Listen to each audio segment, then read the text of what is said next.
ব্রাজিলের প্লেয়াররা যে এখন কান্দে, এই কান্দাটা আমাদেরও কান্দা লাগতো যদি আমাদের দল হারতো।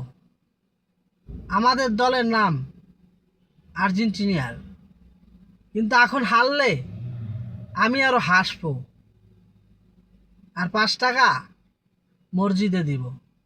কেন জানেন?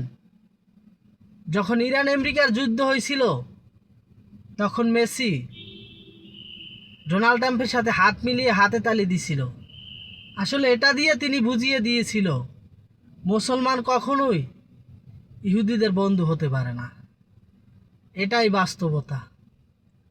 কিন্তু ব্রাজিলের একটা প্লেয়ার ছিল, নেইমার। সে প্লেয়ারটা খুবই ভালো।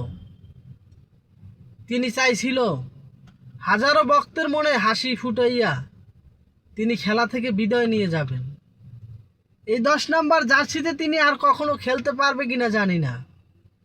তারপরেও হাজারো ব্রাজিল ভক্তদের মনে যে জায়গা করে নিয়েছেন তিনি, সেই জায়গা থেকে এক বিন্দু মাত্র তিনি সরে যাবেন না।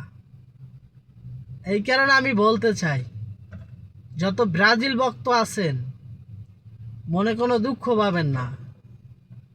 হয়তো এই বছর আপনারা হেরে গেছেন, আবার আগামী 4 বছর পরে আপনারা আবার ঘুরে দাঁড়াবেন। নয়রের সাথে আপনারা হেরেছেন, তাতে কোনো দুঃখ নাই। আপনাদের প্লেয়াররা কিছুই করতে পারল না ভাই। যে দলের জন্য নেইমার জান পরাণ দিছিল, সেই দিন শেষে 10টা খেলোয়াড়রাই তার জন্য কিছু করতে পারল না। আর আপনারা সাধারণ ভক্ত, আপনারা কি করবেন?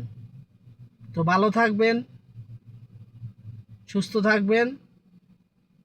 এই দল নিয়ে কারোর সাথে মারামারি উড়াউড়ি করবেন না, কারণ তারা জিতলেও আপনাকে 2 টাকা দিবে না, আর তারা হারলেও আপনাকে 2 টাকা দিবে না।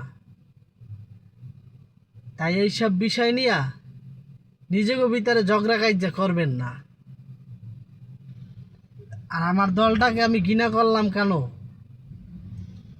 আমার দলটা ইরান আমেরিকার যুদ্ধের সময় এই আর্জেন্টিনার সরকারি সাপোর্ট বেশি করছিল। এই কারণে আমি মুসলিম হয়ে কখনো অমুসলিমের কাছে যাব না। ধন্যবাদ, ভালো থাকবেন।